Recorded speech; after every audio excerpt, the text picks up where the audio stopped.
back to Week 5 live from Berlin, where we're starting off the second half of the LEC Spring Split. Patch 9.3 has hit the rift, and with it came the rise of SK Gaming and Fnatic, who are facing off in a monumental matchup to start off the day. I'm Daniel Dracos, here with the analyst duo, Indiana Froster in Black and Andrew Vedius Day.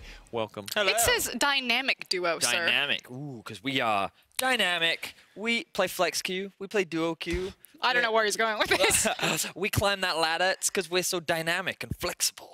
All right, Vedius. Ask us anything. I'm really glad you're alive. You're full of energy. ready. Well, I got questions. We're ready. Yesterday, we closed out the first round robin of the LEC 2019 Spring Split, and G2 Esports are still undefeated in first place. Vedius, quick fire round. Are G2 good? G2 are, in fact, good. Nice. Well, today we're starting the second and deciding half of the regular season, and before we embark on the playoffs with our brand new format, remember, you can get your tickets for the spring finals in Rotterdam, where the 3 best teams will fight for the LEC title. Now, the pre-sale for the event will begin next week, the 22nd of February. For more information, visit eu.lolesports.com/Rotterdam. Rotterdam, very pretty, but just so you guys know, that's not where the event is taking place. That bridge right there, there's not going to be any League of Legends. No, we're doing it back. It's in the back of an alley, 5-on-5. We're going old school. We're going old school. Very excited though. Rotterdam, very beautiful city, and we will be going back there after what was a pretty epic final last time. Absolutely, and I'm hoping that we can recreate some of that, and we will find out. But for now, focusing back on the action in front of us, 9.3 hit the rift, and it came with a lot of changes. I think most of them pretty accurately predicted by both of you, but let's talk a little bit more about it. 80 carries rising up once again. Yeah, I'm really happy to see more crit 80 carries in the rift. Once you take Lucian and Ezreal off the board, for a long time it was Kai'Sa that kind of fell into the meta. We still saw some Sivir last patch, but right now, things like Jinx, things like Caitlyn, really rising in popularity, and seeing these kind of champions makes me really happy, because I just love them. And with it comes the rise of teams like Fnatic and SK, who are really utilizing those types of carries. We saw Crown Shot taking up the Jinx. You saw Sivir on his comfort pick up the Sivir. So it should mean that maybe the standings get mixed up as this patch happens just in time. Can we also just talk about the amount of Sylas bans that we saw yesterday? Because he was banned in every single game. We don't know if they're banning him against the other team or against their own team. Like, no one is playing it. I don't want you feeding. Saw you practicing in solo queue. Didn't look hot. We're going to ban it away from you, but we just don't want you to play it. Top, mid, jungle, wherever. We don't want to see it. Now, of course, interesting to see how these teams have been making the climb with the new patch, but after going undefeated in the first half, G2 Esports are rising up as one of, if not the most dominant lineup we have ever seen in Europe. And of course, anytime you talk about dominance, you have to talk about Fnatic in summer 2015. And as we look at these stats, G2 on a pace to break a lot of these records. Yeah, what's really important to notice here is that when Fnatic went on that 18-0 streak, when they were that dominant, they didn't even set the league records. You can see they were second in terms of their major deficit. They were only third in terms of their damage per minute. Right now, G2 Esports is on track to smash every single record and more that's even not on this list. And it kind of feels like this moment where you want to open up this conversation, because right now, even though they're not 18-0 yet, they could be that they just lose the next 9 games and then this storyline disappears. But you have this snapshot where you can say, we're starting to see the next rise of an EU dynasty. We've never seen a team this dominant before, and it's kind of nice to be on board for the ride as it's happening.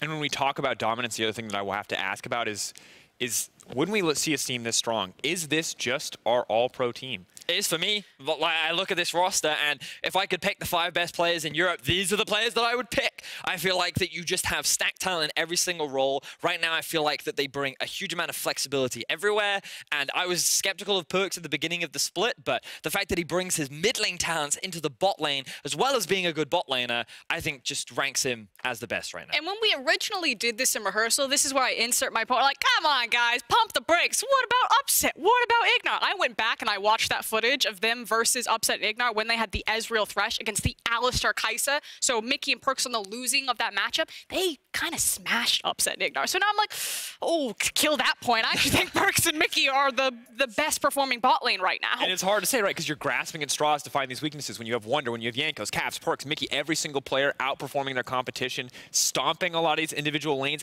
The worst they've ever really done is gone even, it feels like. So a terrifying team to be certain. Now, when we look internationally, this is the big question. Of course, it's always hard to compare internationally, different metas, different leagues, different teams. But one thing we can look at is dominance. G2 absolutely dominating the LEC right now. When we look at a team like Griffin, when we look at teams in the LPL, very contested there at the top of the standings, Is this the most dominant team in any league? Let's be clear how this segment came about. We were all sitting in a boardroom and we're like, okay, how do we make how do we keep selling this team?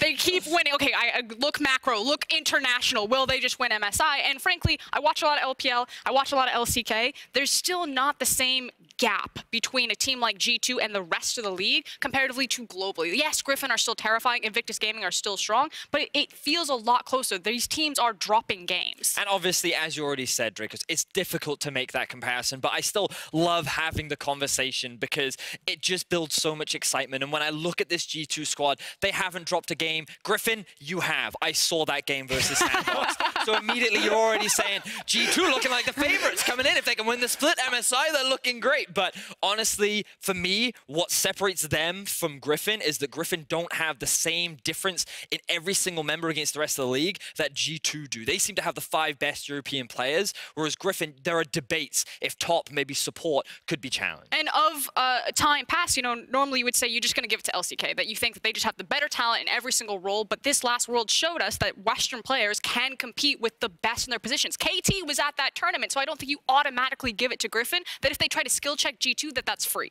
Absolutely not. But as we focus back in on the LEC, yesterday we released a new edition in our Game Day series featuring G2 superstar Caps. Let's check it out.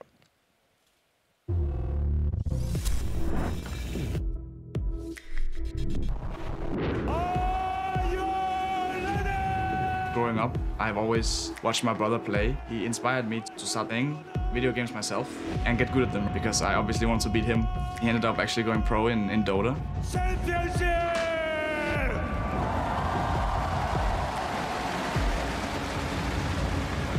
Invictus Gaming are your 2018 World Champions! I mean, the World Tour was really frustrating.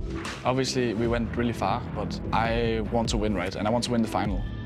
But not only do I want to win, I also want to feel like I'm the best team.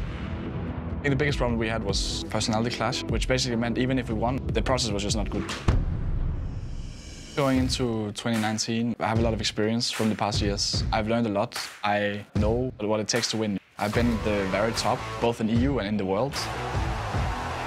I have very strong expectations from us, but at the same time, I don't want to let them ruin my view on my teammates. I want to make us the best, not me, but all of us. A lot of the problems we had in Fnatic, we don't have in G2, and we're very, very mindful of like avoiding those problems. I think me and Perks, both of us are very trolly. I think that's like a very common theme with our whole team.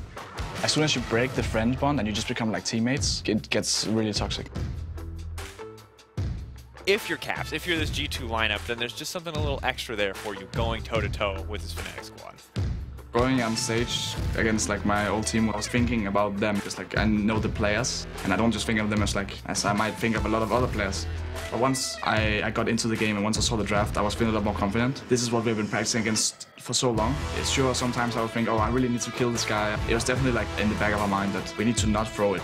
If you guys can get me killed, I would be happy. Okay, yeah, I'll try. Just coming as well.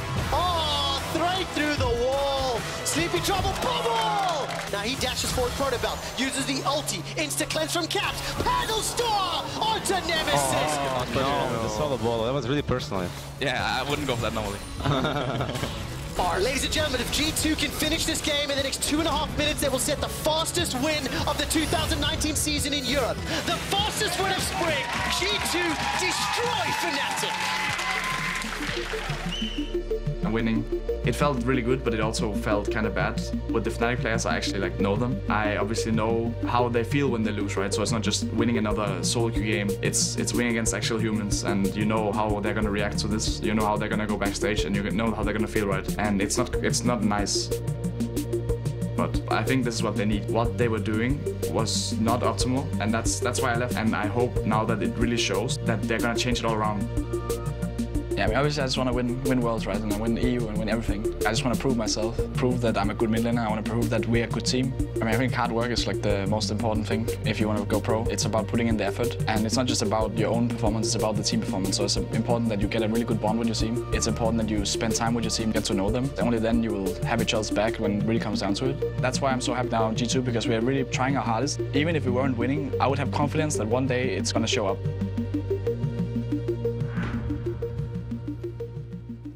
Well, undisputed that Caps is the strongest player in Europe, I want to take a moment and examine 3 players to watch in the upcoming second round robin that are sure to shake up the competition and the race for playoffs. Now, first up is Nemesis. In the last 3 games, this rookie mid laner has finally started to find his groove with Fnatic, taking high-impact champions like Syndra and Lissandra. For me, it was really how he fit into Fnatic's team fighting that left an impression, constantly on time to the fight and zoning appropriately to create space for Reckless to thrive. While still not the star of the team, Nemesis' improvements shouldn't go unnoticed and in their impact for the team's possible run for playoffs. Now, while Nemesis is a supporting actor to Fnatic, Selfmade is the star of SK, taking 100% of their MVP rankings. Selfmade currently sits on top of the MVP board with only 4 wins. While not the best jungler in the LEC, he is the most important and has come swinging into the LEC, showing a high mechanical ceiling and crisp pathing. Selfmade is smart and can easily turn a winning lane into a winning map, never missing an opportunity to punish any advantage or information he gathers on the map, elevating SK into possible playoff contenders. And finally, it's Cold. After a rocky start, Origin are hitting their stride, cleaning up isolated deaths and refining their draft strategies. Where Origin once looked lost and indecisive, they now look calculated, with Cold being the biggest individual improvement. With smoother pathing and a diverse champion pool, Cold is the backbone to Origin's 4-game winning streak. His Gragas in particular looked worlds different to their start, pulling the trigger at the right moment to outplay his opponents and the map. Now, that said, 2 players with a long-standing rivalry are Upset and Attila, who are facing off later tonight in our match of the day.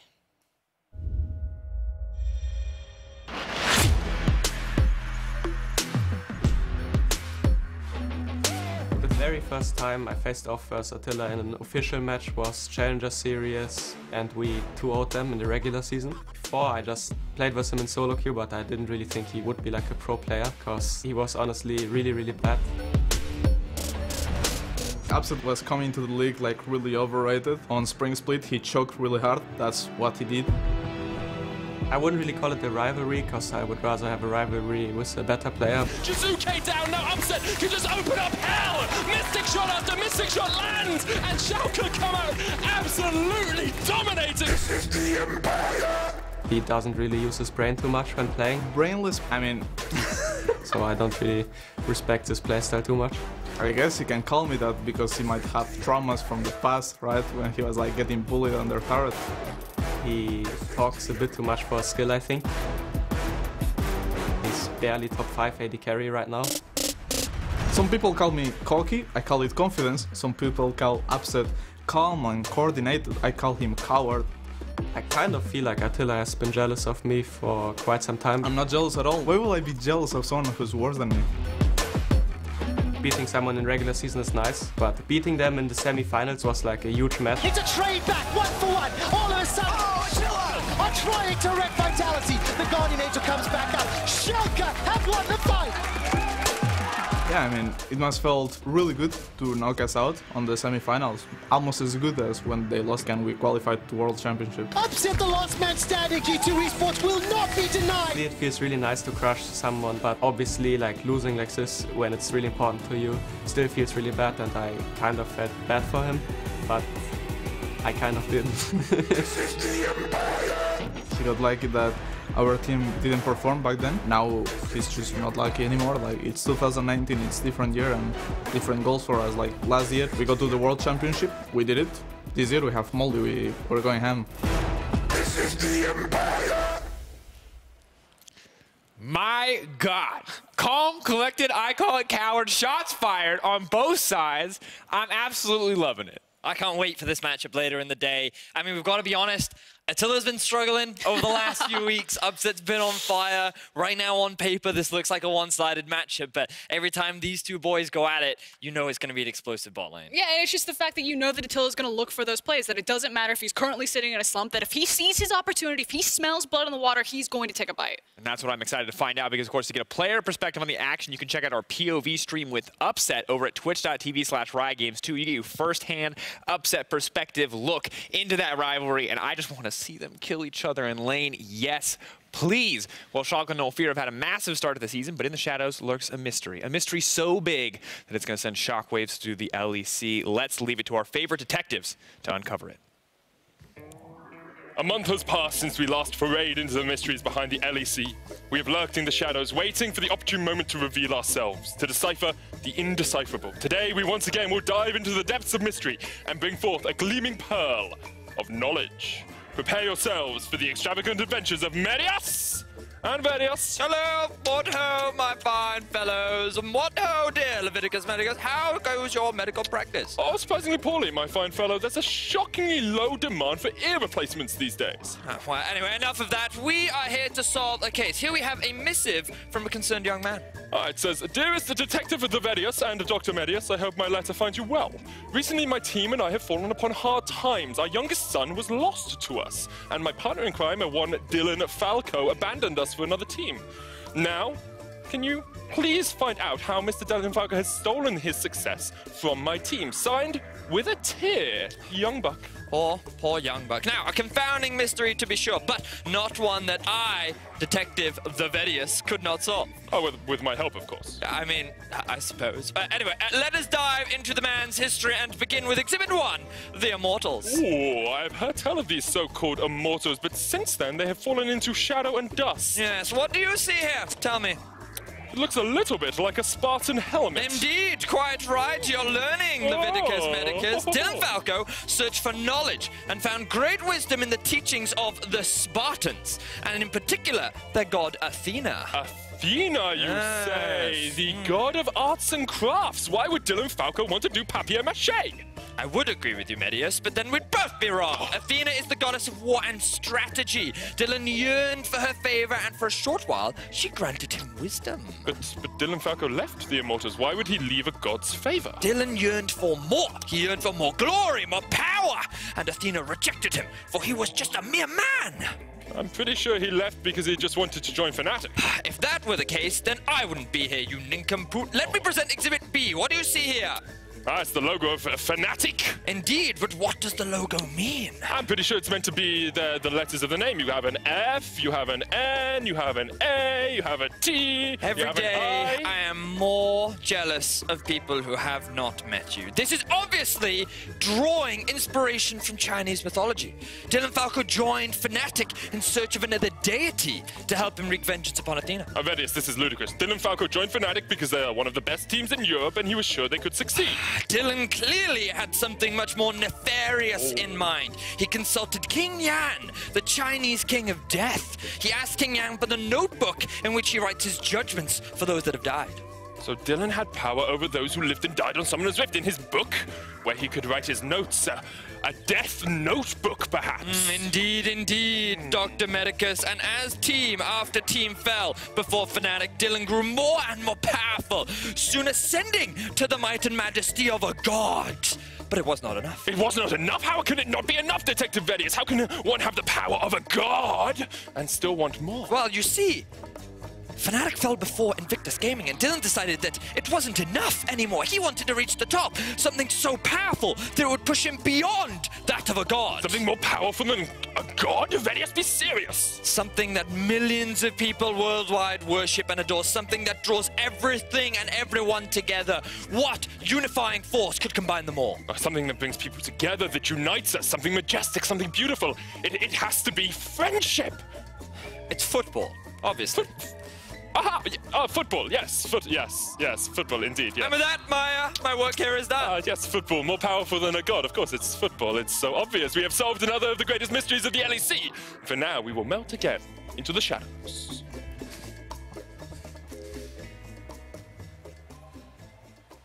This guy's a genius. That makes so much sense. Like, the power of football, everyone investing, if you all believe, you can become greater than a god. Yeah, Medic did a great job. I agree. It was really fantastic. Medius, truly a brilliant doctor. I agree. The rest of it was questionable. But we're going to see what happens on the Rift today as we start the second round robin of the LEC Spring Split. And if the power of the death, I don't even know how to, like, what the hell? It's a notebook of death. A notebook of death, just to be clear. Some may call it a Don't death say note. it in another order. We might border on. We don't have that sponsor. Go. So looking at the schedule today, though, of course, a couple important matches. Dylan Falco and his newly found power of football will be going toe-to-toe with Vitality, as you mentioned earlier. But there's also some exciting games. End of the day, G2 versus Origin. That's what I'm pretty hyped about. Yeah, that's going to be a great game. I'm very excited, but we've got to talk about predictions, Dracos. Hard to say. Is it? It's almost like you have text that you could follow that would help you talking about the prediction. I didn't hear you. You can't see, but the prompter's taunting him. I don't need this. Before the split, everyone talked about VODS and Frosk and the new Fearful Stats bot as favorites in the race for Superior Analysts. Well, so far, me and the fans are silencing the experts with some outstanding predictions. Now, VODS, you will note that you and Stats bots have predicted the same thing. We have. You realize you are siding with a vacuum cleaner. Normally, I don't side with the Stats bot, but today I'm taking a gamble. I've fallen behind a little bit, and I think that SK could edge over Fnatic today. So. He got stuck underneath a couch today. I still believe trying to find that prediction. I believe in the Stats bot.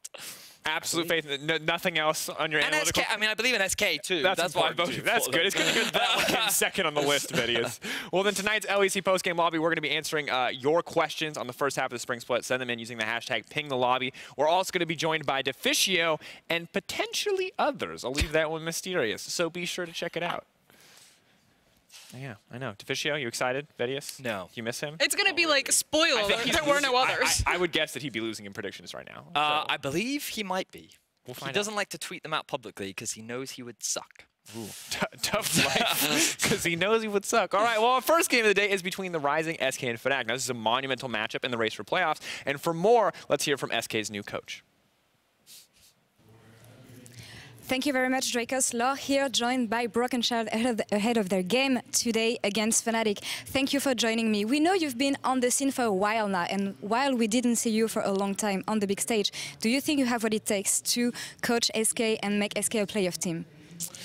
I mean, that's a very complicated question because, of course, I don't want to say that I'm going to be the best coach, but I think that the players have what it takes to be a playoff material team, and all it's going to take for me is to continue working hard and making sure that we can translate our dominance in scrims to stage and making sure that we stay ahead of the curve on meta. I was coaching the academy team before I came to SK, and of course it made sense to transfer me because the academy team is doing so well. I think that we're going to surprise a lot of people because the potential of this team is very high.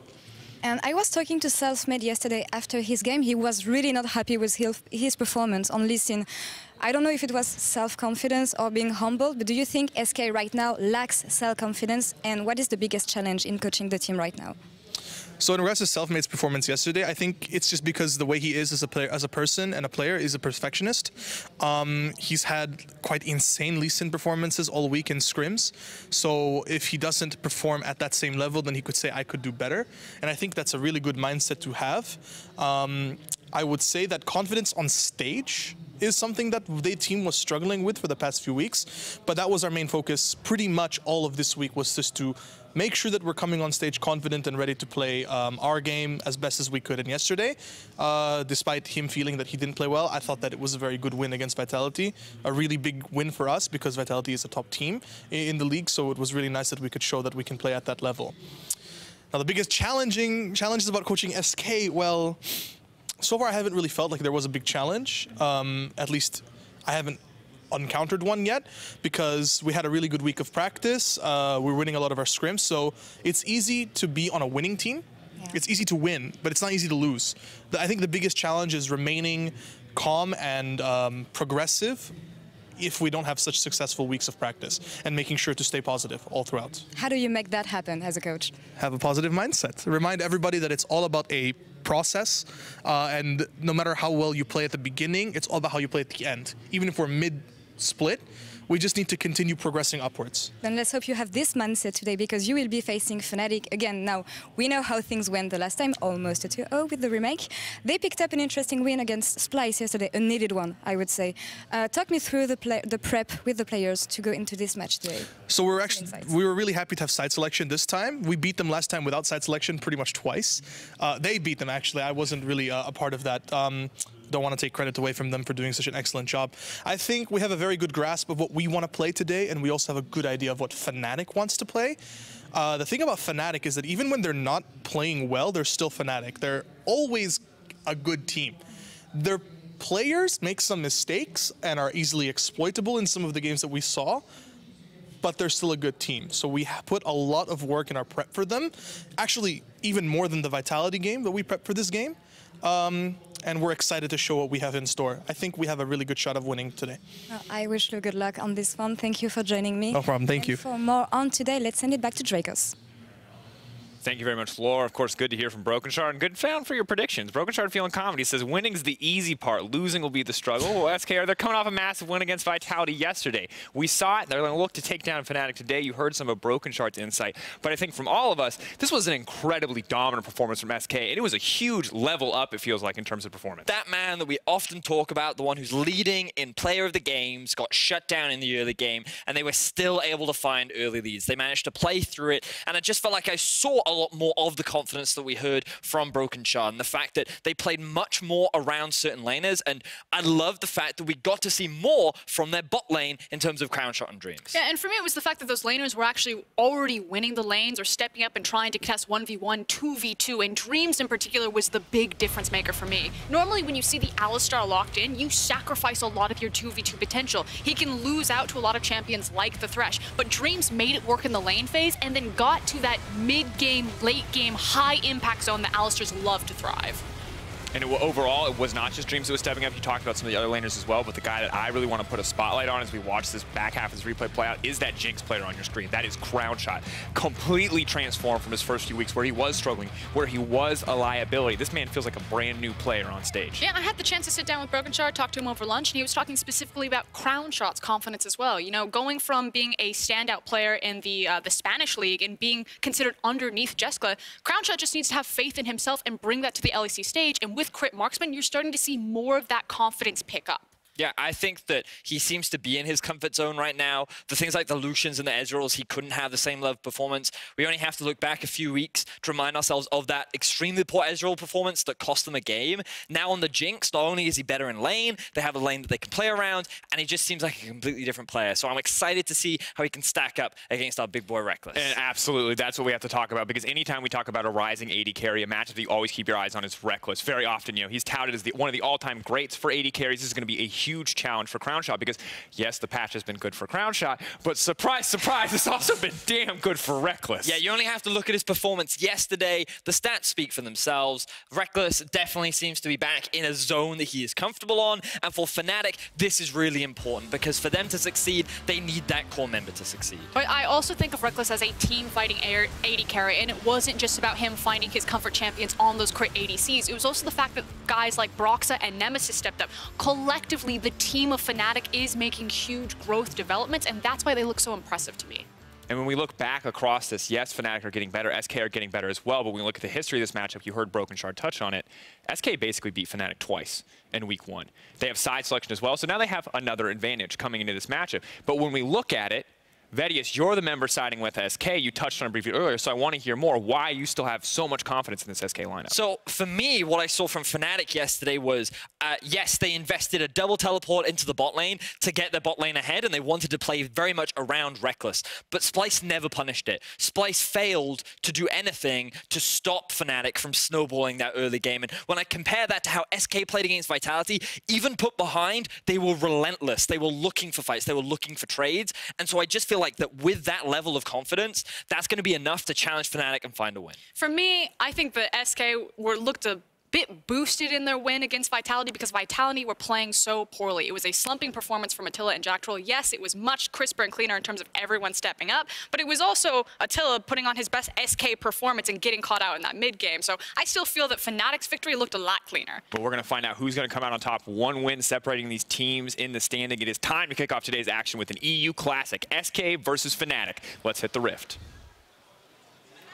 Thank you very much, Dracos. Hello, everybody. I'm Trevor Quickshot Henry, and returning to the European caster desk, it is my pleasure to reintroduce Christy Ender Friesen. Dude, I'm so glad to have you back. Oh, I'm so glad to be back. It's taken way too long to be here, but I couldn't ask for a better game to start off the day. Especially when we know the history. This was one of the opening games of Week 1, a game in which Fnatic lost a best-of-3 in a league that's best-of-1. Obviously, yes, it is a little bit of a joke, it's a bit of a meme, but SK, they made a very big explosion. They made a statement win when they took down Fnatic in both the remade game and then the follow-up.